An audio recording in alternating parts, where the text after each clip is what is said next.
Hello, hello, my friends. How are y'all doing? I'm so glad that you're back. You're back for what is this, round three?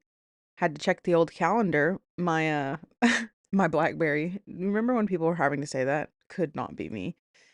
Welcome back to Lady of the Lore. I'm your lady, your host, the one and only Kelly Ornelas.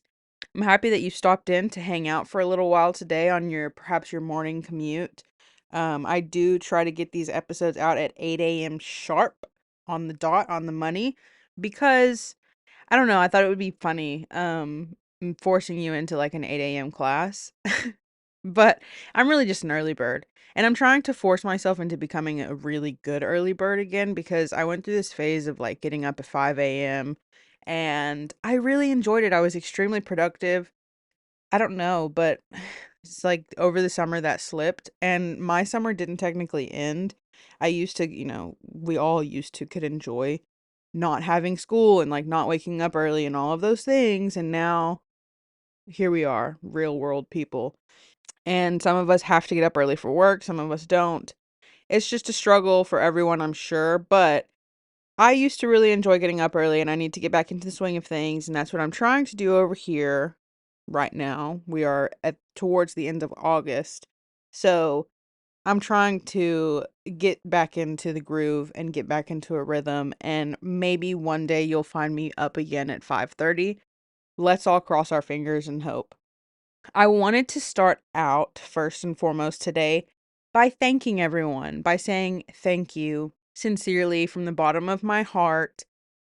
It means a lot to me. No matter your reasons for being here, whether or not you're genuinely interested in history and want to learn something, and or we are personal friends and you're doing it to support me in that way, whatever your reasons are for being here, I am extremely grateful for you and your ears.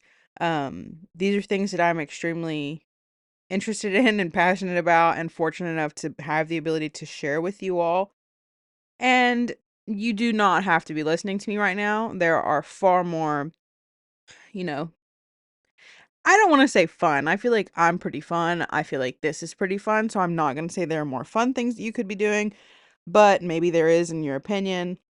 Whatever. All I'm trying to say here is thank you so much.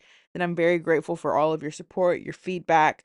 I love me some good constructive criticism. I love bettering my best. So keep that coming. For now, however, like I said, whatever your reasons may be for being here, you are hoping that I say something worth listening to. Let's get into the meat and potatoes of today. Okay, so I'm a little late to the game, but I've been thinking lately that I have developed this fascination for ancient history recently. And maybe that's like weird to some people. I guess it shouldn't be weird in like my world because my nose is already in the books. But the thing that makes it odd to me is that my frame of reference that I tend to keep to, my interests tend to sway towards modern history, contemporary history.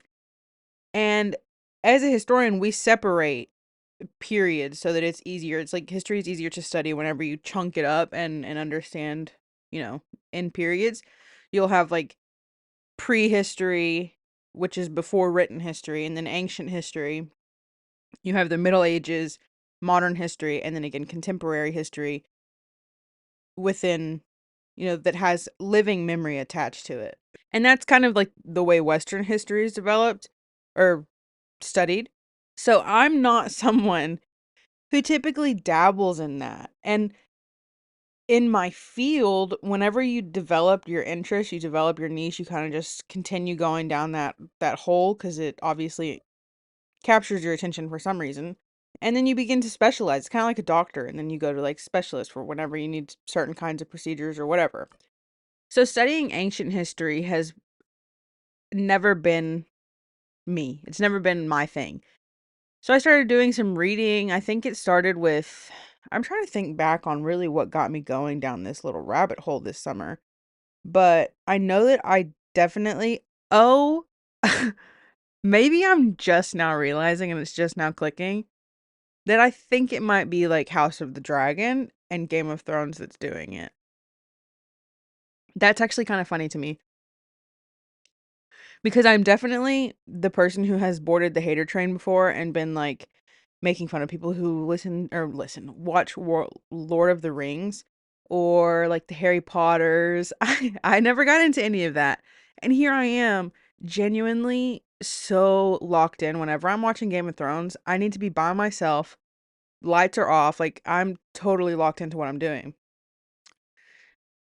And so I guess I am that person. Oh my goodness, that's crazy. But I've never read the books, and I don't think I'll ever go that far because I don't know that I could keep up with that. Fantasy is already a lot, and but then again, I'm an episode and a half away from finishing Game of Thrones, and it's taken me 6 months to finish this.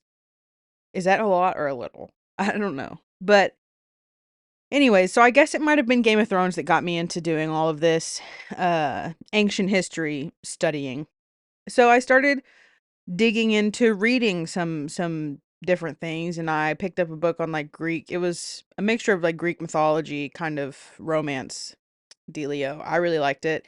Went through it in 2 days, and then I was like, okay, I have to order her next book, and I start going further into this, and then I picked up a different one which was more like academic. And girl, there are so many parallels. I would be reading and it would talk about some kind of, social upheaval, political transformation, any kind of big historical element. I would pick up on it, obviously. I'm basically a historical empath. And so I would listen to it or I would read it or listen. I was watching videos as well.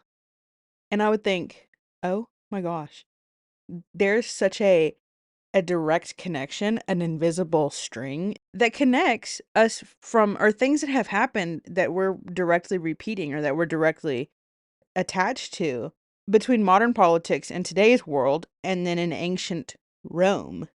And this ended up on Rome in particular because obviously Rome is like the thing that everyone thinks of when you think of ancient history, right? Typically. There was literally, and this is what I meant when I said I'm kind of late to the game, because there was a trend that went around on TikTok, on Instagram, everywhere. I don't know if you guys saw it. Most likely you did.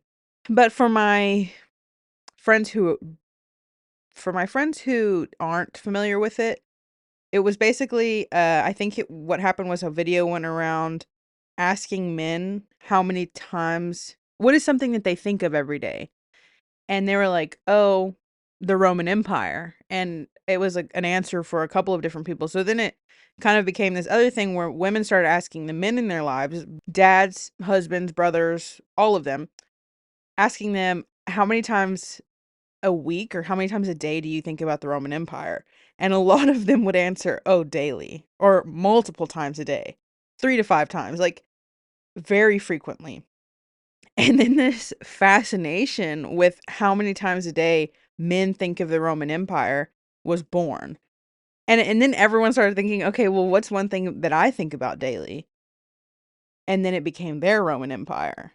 So, you following? So then I started to think my Roman Empire might be the actual Roman Empire. Because after the Roman Empire falls, and this all kind of drives me up a wall because it's like, as a historian, maybe that's what it is. You start seeing things that you like really understand. Or I guess it could go for anyone, like in your particular field. When you begin to really get something and really grasp it, and it makes you excited because now you are accomplishing a task, basically something that you set out to do, and then you see it and you're able to like apply it to real world experiences. Like for example, I love claiming that I know how to change a tire and proving it whenever whenever we're in a situation where it has to be done. I was on the way to pick up one of my friends from the airport once and flat tire in the middle of the highway. And I was like, "Oh no, well, let me change it real quick." I did it. I broke a nail, but it was worth it because I get to prove that I did it. So it's kind of like that. Whenever you learn a skill and you're able to exercise it, it's just fun and it's exciting. So when I'm reading and I'm seeing all of these different instances where I don't know, something similar has happened in the past or in other places, maybe even now in like contemporary history, I would want to chew through drywall. Like I would get so crazed about it because it wasn't always anger, it wasn't always frustration, it wasn't always even happiness. Like I don't know, there were different feelings, but it would drive me up a wall. And basically what I found was that there's still a bunch of influence that exists even after the Roman Empire fell. Kind of like how we talked about with the Enlightenment after it officially ended, that the imprint still lives with us. And the influence is attached to a lot more than we think. We have to just kind of like pull it out from underneath the rubble because I mean it is in the road systems, the classrooms, the government, the United States, and I think that I would safely assume that there are other national governments that are similar in styles and kind of replicated after the Roman Republic are literally like its kids. The US is a daughter of Rome. And Rome was at the heart of location wise, at the heart of a very golden empire that stretched across continents. It was very large, very in charge. To get your mind kind of really in the Roman era here, I want to try setting the scene for you. I'm going to try and put on my audiobook narration voice. Uh not really. Taking kind of a step back in time, further than the Enlightenment into ancient history, okay, into the Roman Republic. The Roman Republic was founded in 509 BCE. And BCE, by the way, side note, means before the Common Era, or what is also commonly known and taught as before Christ. Or I think it's in Latin, but it means, I believe, before Christ. And then you have CE, which is the Common Era, or what we have also been taught is after death. So CE is AD, BCE is BC. And I may use both. I typically stick to BC and BCE because academically that's what I use, professionally is what I use. But just so that we're clear, that's what those two things mean. The second version is just really an attempt at being kind of religiously neutral, so I may flip back and forth. Just an FYI. Depends on how sleepy my brain is and if she's going to keep up. In 509 BCE, the Roman Republic is founded, and you have the beginnings of, like I said, a very golden empire. Over 500 years, this republic flourishes. Rome becomes the center of it. Merchants come in for trade, soldiers are paraded throughout the city, and you have citizens who are debating politics and philosophies. And it's very modern. It was a very modern world for being so long ago, before even like the first century. And sometimes this is so crazy, even from somebody who knows and thinks that they know what they're doing, at least. I have to remind myself that Rome came before a lot, not vice versa. Like Rome was in existence before many other things were because it just, when I think about it, it has a more of a modern air to it. And in a way, humans had kind of modernized, especially through their forms of governance, to then go back to, you know, kingships and back to democratic republics. And it's an interesting line to follow. It's complicated and Rome is very complicated, but I guess that's why I've latched onto it. All of the glitz and all of the glamour starts to chip away. And this glittery image of Rome started to break down, and then you have these cracks begin to form. The empire, as empires do, had gotten too large. And something actually that they say about empire is whenever you rule such a large, massive territory, you end up centering your power at the heart of the empire, like a capital. And the further the capital becomes in your, vast reach of land, the harder it is to maintain control, to maintain law and order. Especially when you add in the fact, because this is another thing that many colonizers never take into account, when you add in the fact that you're trying to spread your fingers, your grip to so many different cultures, so many different types of traditions, different faiths, different classes of people. You're combining all of these people, all of these individuals to swallow them into your empire.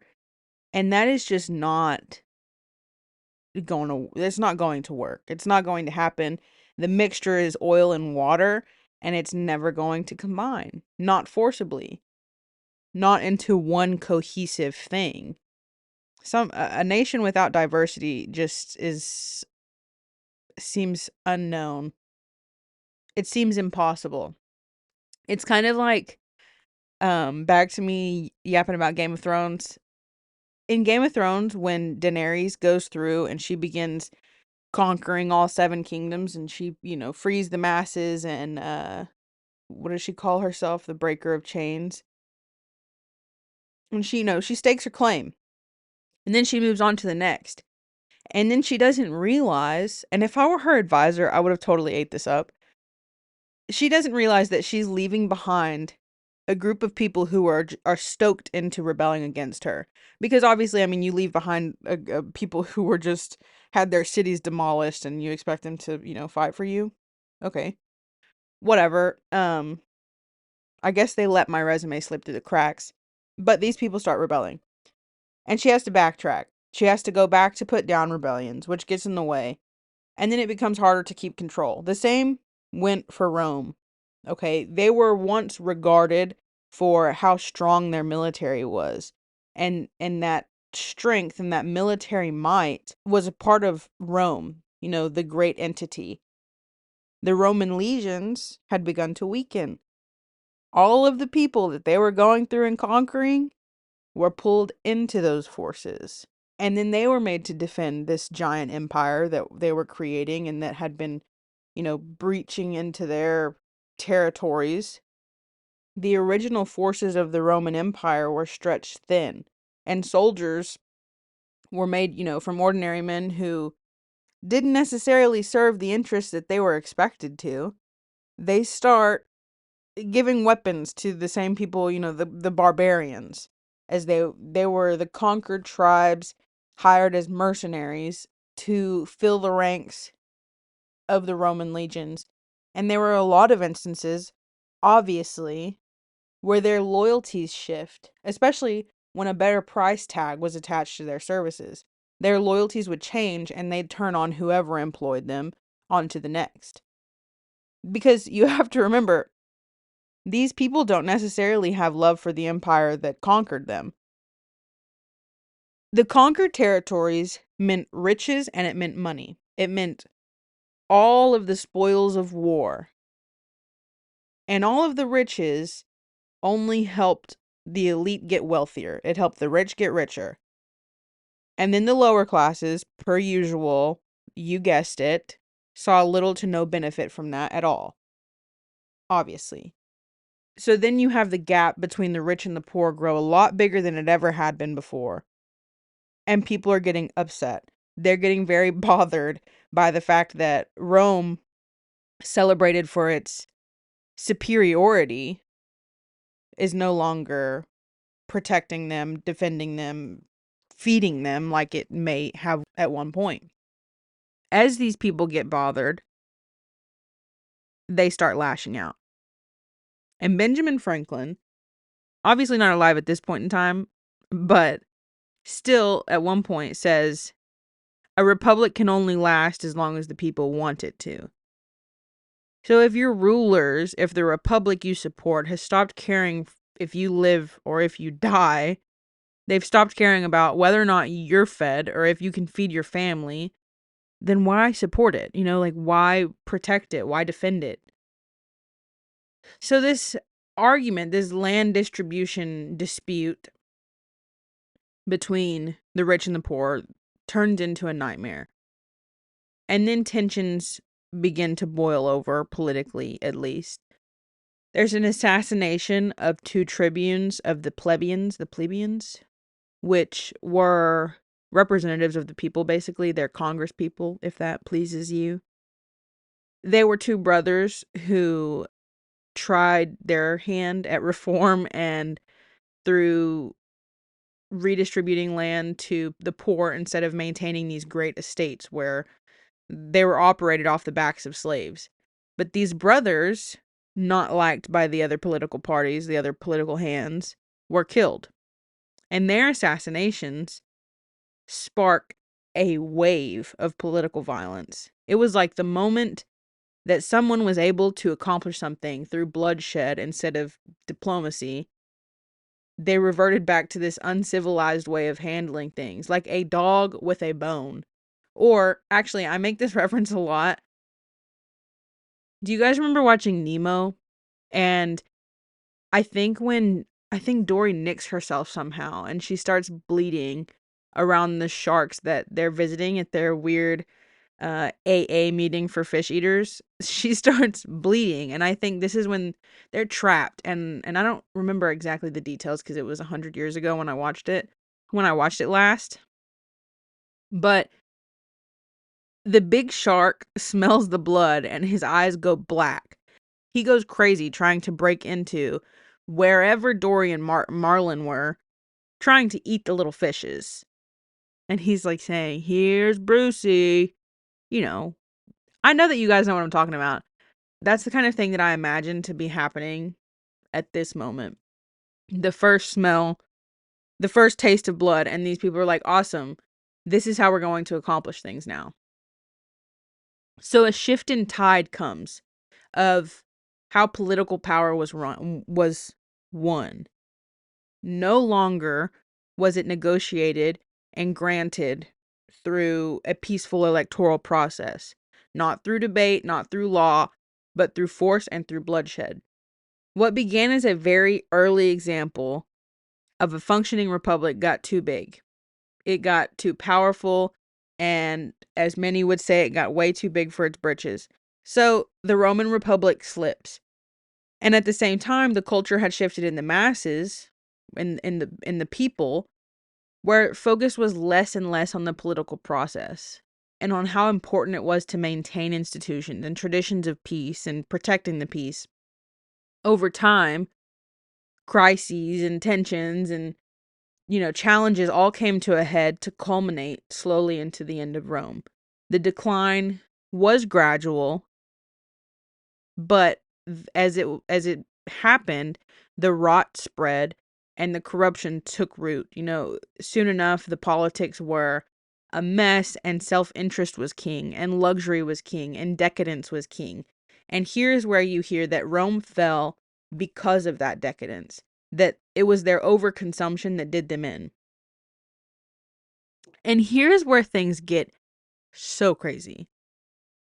The Romans put on these shows, okay? They grew famous for their gladiator games and their chariot races.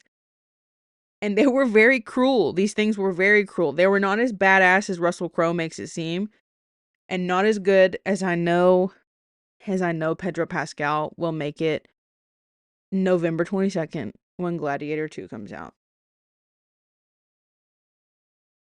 But the real public spectacles, the real thing, were violent, and they would have been so difficult to stomach. I have a tough stomach when it comes to things, and I can handle a lot, but I think that would have been a lot. Like, that would have been too much. These contraptions were created to, in reality, prolong the suffering of whoever ends up finding themselves in that arena, because they used these games, or the like the big coliseums, criminals and prisoners of war would be made to fight one another.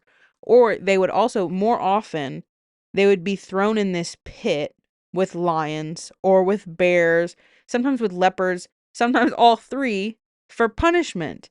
And I was reading one story where they are tied or kind of strapped onto this seesaw type of machine. And it is built intentionally for this purpose. So the prisoners are strapped to it, and obviously they're not sure exactly what the purpose of this machine is, what it's supposed to do, what it's going to do. Um, they're wiggling around, kind of seeing what comes of it, and realize if it tips one way, the other goes down, and if it tips the other one is 15 feet in the air. So as they're over here wiggling around on it, the beasts are released into the arena. this was called being condemned to the beast. The bears, there were wild boars and lions, all trained to kill, because you may or may not know this, but from what I was reading, these animals are not instinctively going to maim and kill a human being. They were trained for that. They were trained for that task. And this, so the criminals, sometimes slaves, would be condemned to these beasts, these trained human killing beasts, as a public show. And this did something. This did something for the rulers. Like, they got their rocks off somehow, for the emperors, for the people of Rome, because they would sit in the crowd getting wine drunk and placing bets on who they thought would last longest in the arena, while people below them were literally being torn to pieces. And maybe you're thinking, like, Kelly, that's just the way life was back then. It does not matter. That's insane. So these armed men start fighting one another to the death in these gladiator games, too.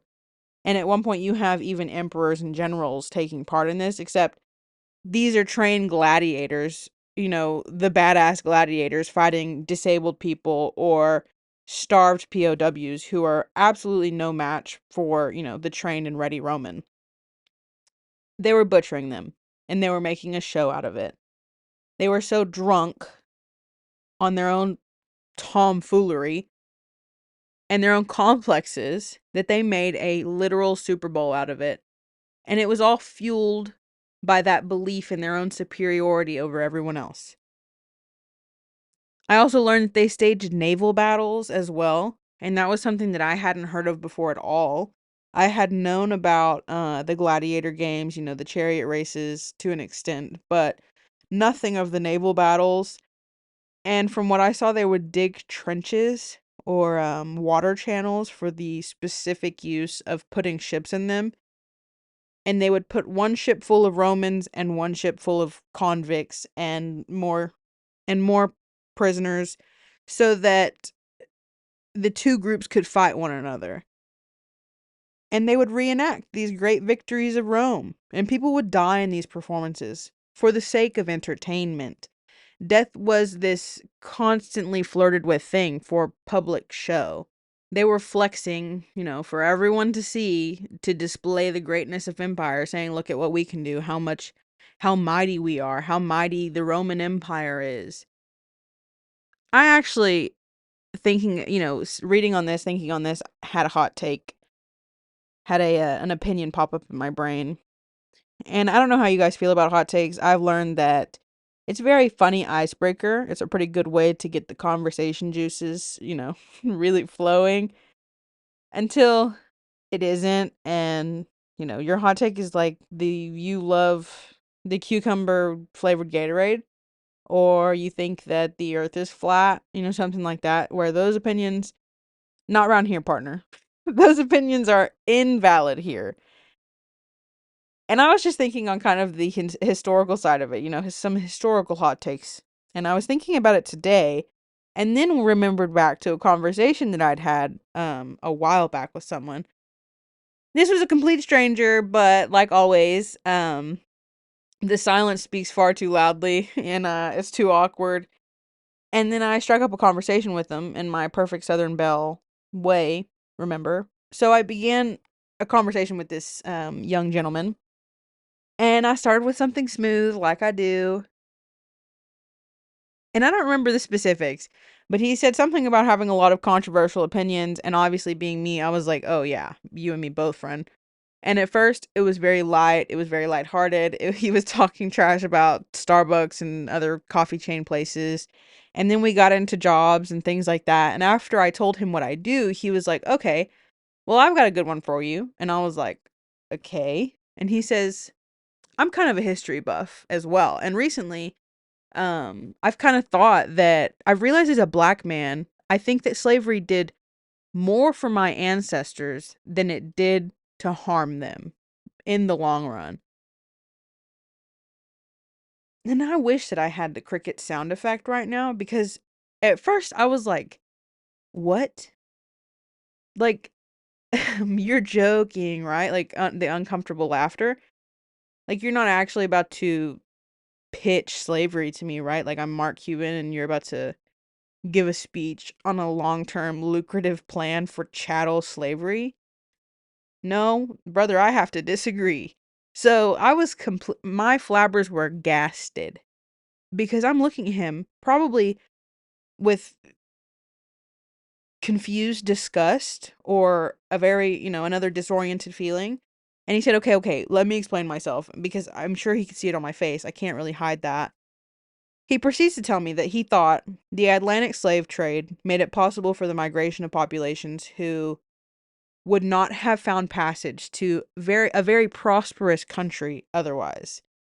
They would have been left in, and I'm using his words here, in historically underdeveloped countries. I was genuinely taken aback, genuinely shocked. I had never heard this argument before, and I think that it really forced me into thinking it is so crazy to know that the deeper you get into studying history, to studying humans, the further people go to come up with an excuse for different things. It is weird. Try justifying the gladiator fights to me right now because I don't see their worth. But I pondered this for a moment with him, and we went back and forth kind of over a couple of things for a few minutes, and I eventually commandeered the conversation, as I so often do. And I told him that perhaps places like Africa that are so historically underdeveloped, as he put it, aren't necessarily underdeveloped but overexploited. Because you have the mass abduction of millions of people and the forced transportation to places where they were forced into hard labor and they endured awful treatment and then built the economic engine that became the center of American life. It built businesses and infrastructure and gave us a lot of that, a lot of things that Africa got maybe years later. Where would we have been if not for that? Where would Africa be if the Atlantic slave trade had never prospered? If colonialism had never touched them? I think we'd be looking truthfully at a completely different world. And obviously, he thought so too. I was very convincing. So we reached some sort of agreement and went about our merry ways. I made a new friend, I think. So hot takes are for making friends. And I told you that very off topic, off era story to say that I actually have my own opinion about this show offy spirit that the Romans seem to kind of live by. And actually, it has less to do with Rome and more with the United States. But hey, maybe you pick up what I'm putting down here. So we recently celebrated Independence Day, the 4th of July. Maybe 2 or 3 days before that, I was sitting at my desk working, and I hear the loudest warbling noises. I don't even know if I'm describing that correctly. It was just these like loud, unfamiliar, alien-like, scary noises. Okay, the dogs go crazy. My Facebook starts going crazy. And I'm like, what in the world is going on? And so I get a little nervous, okay? I'm not gonna lie. So I texted my mother, I texted my mom, and I said, what on God's green earth is happening outside right now? And she told me that she saves the day. She tells me that a local air show had been organized for the holiday, and they were, we assumed, practicing in those big military-like jets that they planned on using for the 4th. And I was like, oh, well, at least it's not what I thought it was, what did I think it was? I don't know. I thought we were getting attacked. Like someone would be attacking the middle of East Texas. So anyways, crisis was averted. And then the next day it happens again. And this time I had been on the porch, so it really got me there. It really took me by surprise when I heard it then and I stopped to watch and I saw these giant jets, not super close to my house, but close enough for me to get a good view, and I felt like the world was shaking around me a little bit. It was making the air vibrate. But I watched these two jets fly around and then went back inside. And then on the actual 4th, I had finally seen advertisements and, flyers go up around town about this event They were hosting it in honor of Independence Day with family friendly fun in honor of veterans, hosted by veterans, something of the sort. And they were charging admission to park. And I thought, oh, I'm really scamming the system because I could see it from my front porch.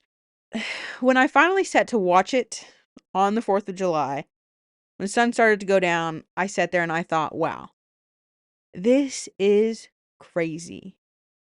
And I started going down the rabbit hole, as I typically do, opening too many tabs in my brain thinking about this, obviously, And I started imagining being in a war zone and having to hear this all the time. After having heard it the past 3 days, I thought I was oh so over it.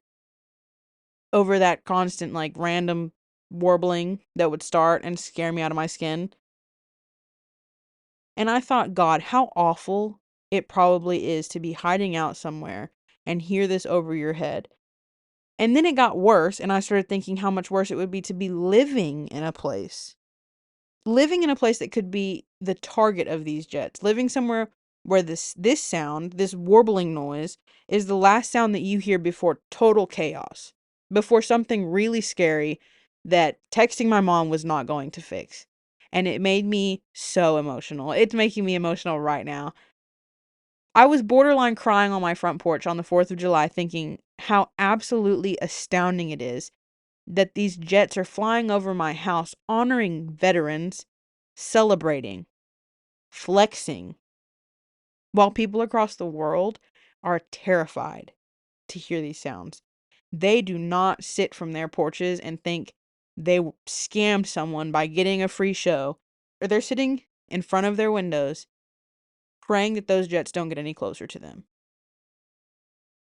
And I kind of just sat there very quietly, very stoically for the rest of the night, for the rest of the, I don't know how long I sat there. And I pondered on it some more. And then when I started doing this kind of like digging into Rome and the connections between Rome and the United States, I just started seeing all of these similarities. And it made me think back on that, on remembering how we stick out our chest sometimes and boast and what it all really means. Like, yes, I get that maybe it wasn't meant to represent what I made it into, but I think it still rings true, right? Am I making it too deep? I'm sorry.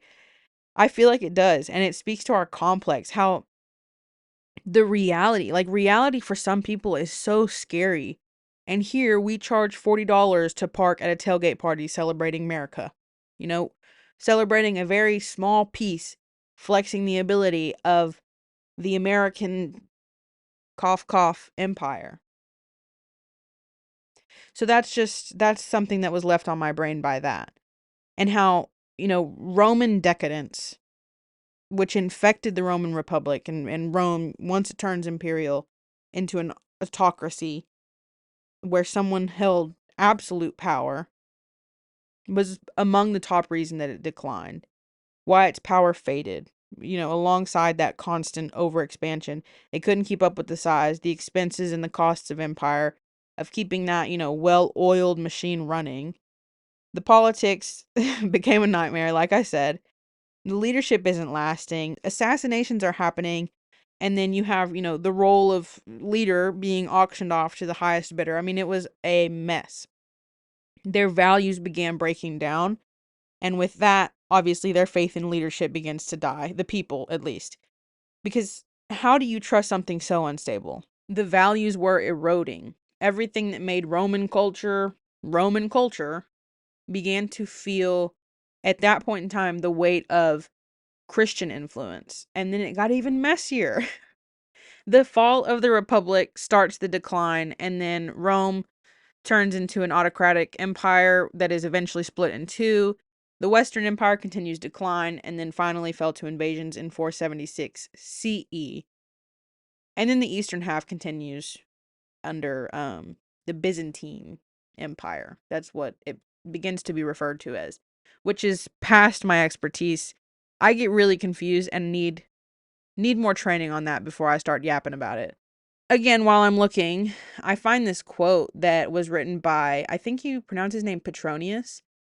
He was a Roman writer who lived under the reign of Nero, and he had said, "We are so besotted with drink, so steeped in debauchery, that we lack the strength even to study the great achievements of the past.